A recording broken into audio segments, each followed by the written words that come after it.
स्वागत है बच्चों MN public school online education में। तो आइए चलते हैं क्लास में और शुरू करते हैं आज का क्लास। प्यारे छात्र छात्राओं, आज हम इस क्लास में UP board NCERT subject science यानी विज्ञान कक्षा 10 का अध्ययन करेंगे। तो आइए शुरू करते हैं। पहला अध्याय आप देख रहे हैं। पहला अध्याय रासायनिक अभिक्रियाएं एवं समीकरण, जिसको हम अंग्रेजी में केमिकल रिएक्शन एंड इक्वेशन इसको हम अंग्रेजी में कहते हैं। तो इसको हम सबसे पहले रासायनिक अभिक्रियाएं क्या होती हैं इसको हम समझेंगे। तो चलिए सबसे पहले हम रासायनिक अभिक्रिया के बारे में चर्चा कर लेते हैं। यह है रासायनिक अभिक्रिया, जिसे अंग्रेजी में केमिकल रिएक्शन कहते हैं। इसका परिभाषा देखिए। रासायनिक अभिक्रिया वह प्रक्रिया है जिसमें दो या दो से अधिक पदार्थ संयोग करके नए गुणधर्म वाले पदार्थों का निर्माण करते हैं। इसको आप एकदम बारीकी से समझिए। रासायनिक अभिक्रिया एक प्रक्रिया है, और कौन सी प्रक्रिया है? ऐसी प्रक्रिया है जिसमें दो या दो से अधिक पदार्थ संयोग करके नए गुणधर्म वाले पदार्थों का निर्माण करते हैं। मैं आपको एक डायग्राम बना करके यहाँ पर समझाने का प्रयास कर रहा हूँ, ध्यान दीजिएगा। दो या दो से अधिक पदार्थ जो है संयोग करते हैं। मानिए पहला कोई पदार्थ ये A है और एक पदार्थ मान लीजिए B है, और ये दोनों संयोग करके एक पदार्थ बनाते हैं AB। थोड़ा सा ध्यान दीजिएगा। ये A और B ये दोनों संयोग करके AB पदार्थ बनता है। तो यहाँ ये समझने वाली बात है कि A का जो गुणधर्म है और B का जो गुणधर्म है, इन दोनों के गुणधर्मों से भिन्न गुणधर्म होगा जो यहाँ प्राप्त हुआ है संयोग करने के बाद। तो एक चीज और मैं इसमें बता देना चाहता हूँ। जो पदार्थ संयोग करते हैं, क्रिया करते हैं, उन्हें अभिकारक कहते हैं। ये A और B ये अभिकारक हैं, और अभिक्रिया के फल स्वरूप जो हमें प्राप्त होता है ये AB ये उत्पाद कहलाता है। ये उत्पाद है। तो ये हम समझ गए। अब इसको हम एक उदाहरण के माध्यम से समझेंगे रासायनिक अभिक्रिया को। आइए देखते हैं। यहाँ रासायनिक अभिक्रिया एक उदाहरण के माध्यम से हम यहाँ देख रहे हैं। यहाँ कार्बन और यहाँ ऑक्सीजन ये दोनों अभिक्रिया करते हैं और कार्बन डाइऑक्साइड बनता है। ये कार्बन ये ऑक्सीजन ये दोनों अलग अलग गुणधर्म वाले पदार्थ हैं, और इन दोनों के गुणधर्मों से अलग ये कार्बन डाइऑक्साइड का गुणधर्म है। फिर यहाँ मैग्नीशियम क्रिया करता है ऑक्सीजन से, और यहाँ मैग्नीशियम ऑक्साइड बनाता है जो कि इन दोनों के गुणधर्मों से भिन्न है। तो मुझे ऐसा लग रहा है कि कोई आपको दिक्कत नहीं हुआ होगा। अगर परेशानी हुई होगी तो मैं पुनः आपको बताने के लिए तैयार हूँ। आप हमसे कमेंट करके बताएंगे, मैं उसका समाधान करूंगा। चलिए आगे चलते हैं। रासायनिक समीकरण, जिसको हम अंग्रेजी में केमिकल इक्वेशन कहते हैं। रासायनिक समीकरण पढ़ना है। चलिए इसको देखिए ध्यान से। जब किसी रासायनिक अभिक्रिया में, यानी कि कोई रासायनिक अभिक्रिया होती है, उस अभिक्रिया में उसके अभिकारकों तथा उत्पादों को उनके प्रतीकों व सूत्रों के द्वारा प्रदर्शित किया जाता है, तो उसे रासायनिक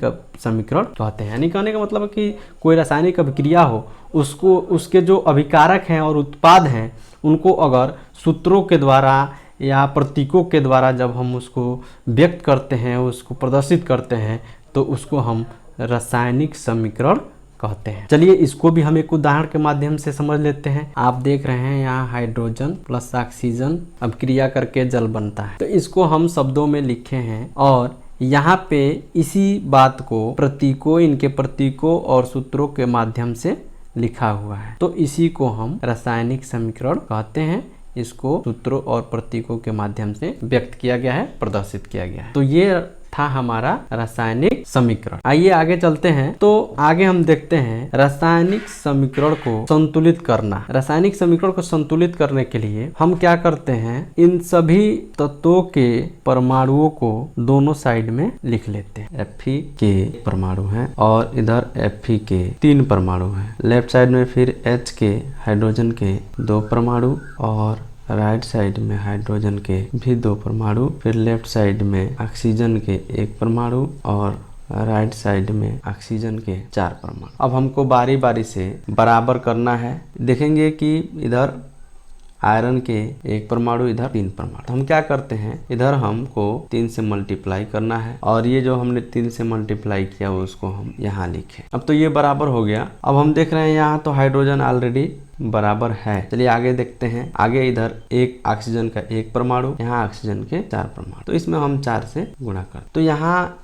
समझना ये है कि यहाँ हम देख रहे हैं कि यहाँ हाइड्रोजन और ऑक्सीजन एक ही साथ जुड़ा हुआ है। तो जब हम ये 4 से गुणा करते हैं तो हाइड्रोजन में भी यहाँ हम 4 अगर लगा देते हैं तो ये 4 से हाइड्रोजन में भी गुणा हुआ और ऑक्सीजन में गुणा हुआ। तो यहाँ पर 4 से इसमें भी गुणा हो जाता है, तो यहाँ हाइड्रोजन 8 हो जाता है और यहाँ हाइड्रोजन 2 ही है। तो यहाँ पे भी हमको 4 से करना पड़ता है। तो ये 4 हम यहाँ अब हम गणना कर लेते हैं दोनों तरफ जो है परमाणुओं का जो संख्या है वो बराबर है या नहीं। तो आप देखते हैं यहाँ 3, इधर 3 है, आयरन 3 है, इधर भी 3 है, इधर 4 दूना 8, ये 8 हाइड्रोजन है, इधर ये 4 दूना 8 हाइड्रोजन है, इधर ये 4 ऑक्सीजन है, इधर भी 4 ऑक्सीजन है। इस तरह से हमने क्या किया, ये रासायनिक समीकरण को हमने बैलेंसिंग कर दिया, यानी कि संतुलित कर दिया। तो ये था एक उदाहरण रासायनिक समीकरण को संतुलित करने का। आइए एक उदाहरण और देखते हैं। तो चलिए एक उदाहरण और देख लेते हैं। यहाँ हम देख रहे हैं हाइड्रोजन ऑक्सीजन अब क्रिया करके यहाँ जल बनाया है। लेफ्ट साइड में हाइड्रोजन के